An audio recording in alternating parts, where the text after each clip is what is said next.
Hey guys, Brandon Kowalas here, Director of the Salt Lake Community College Concurrent Enrollment Program, and in this episode, I'm going to take you over into the Counselor Conference. Now, the Counselor Conference started several years ago under the Admissions Office, and just in the last couple of years, the Concurrent Office has partnered very closely with the Admissions Office in lots of different ways, and one of those ways is through this Counselor Conference. So we take a much more active role in this conference in order to connect with counselors and give them the information they need with regards to concurrent enrollment. So our session today that we're going to be doing is called Mythbusters, where we're going to break down some of the myths that exist out there surrounding concurrent enrollment. So I'm going to take you into the conference. I'm going to show you our session, and we're not going to go through the whole thing. I'll just show you bits and pieces, and we'll introduce you to some of the counselors. Here's sort of what their perspective is of the conference, and then we'll just give you some highlights of kind of what goes on there. So with that said, let's head on over. Good morning, everybody. We're going to go ahead and get started. For those of you who I haven't met yet, my name is Kate Gilday-Broderick, and I'm the Director of Admissions here at Salt Lake Community College, and it's so fun to see you all here today. This is honestly one of my favorite days of the whole year, being able to meet with you all, collaborate, learn more from each other, and learn how we as an institution can help with your students. We're going to be using an interactive software today, so if you've got your cell phones, get them out because we're going to be using them. Your kids would love this presentation. So getting your cell phones out, we're going to go ahead and kick this off the right way. Mythbusters. Adam Savage. This is science in action. And Jamie Heineman. Bye-bye. Between them, more than 30 years of special effects experience. They don't just tell the myths, they put them to the test.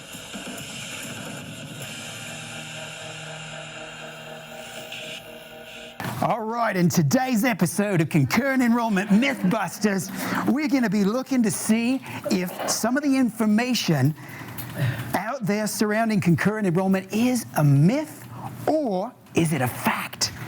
Today we're going to be joining Jill Gardner and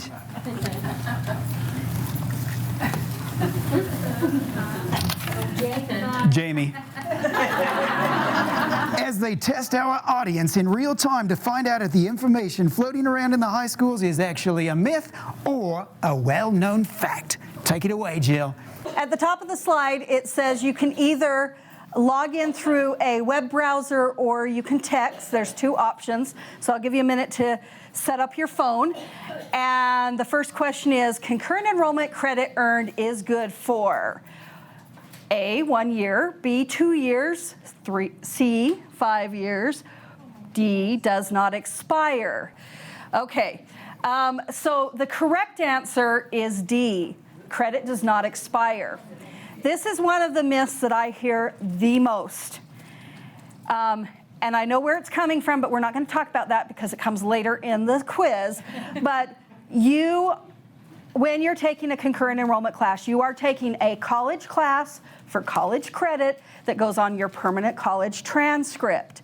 Okay, it does not expire. How many of you guys went to school, you don't have to raise your hand, more than 30 years ago? And then you decided to go back and get a master's degree. When you transferred your credit, did they say, oh, nope, all your gen eds have expired, you have to start over? All right, let's try to do one more. Concurrent enrollment credit can be transferred. This is a trick question, people. It's all of the above because notice I said to all in-state institutions, even BYU and Westminster. BYU and Westminster will accept concurrent enrollment credit, but they may not accept it for exactly what they took it for. They may say, well, we'll take your English 1010 credit as an elective credit, but we're not going to count it as English 1010. But just remember, concurrent enrollment credit is college credit earned on a college transcript.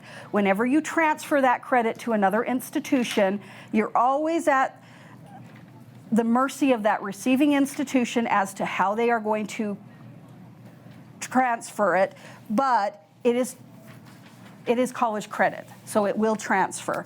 All right, so It's time to wrap it up. I'm Lee Basquin. I'm the counselor for Real Salt Lake Academy. This conference has answered a lot of questions that I'm commonly faced with being a counselor out at the academy, and clarified some concurrent enrollment and financial aid information, and shown me a lot of the opportunities that our students could take part in. So my name is Aaron Leaflang. I'm a counselor at West High School.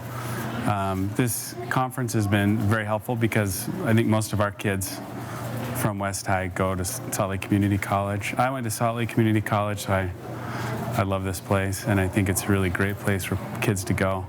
And this has kind of helped me get more information about how to help connect kids with resources, pay for college, and kind of get the most of their experience while they're here.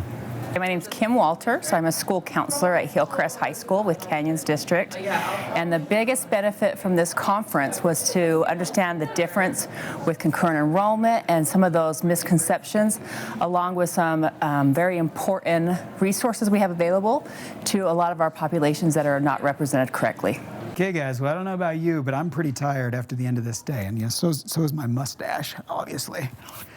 All right, so hopefully, I mean, if nothing else, you at least learned that, if you sport an awesome mustache and you wear a beret, that'll really enhance your presentations.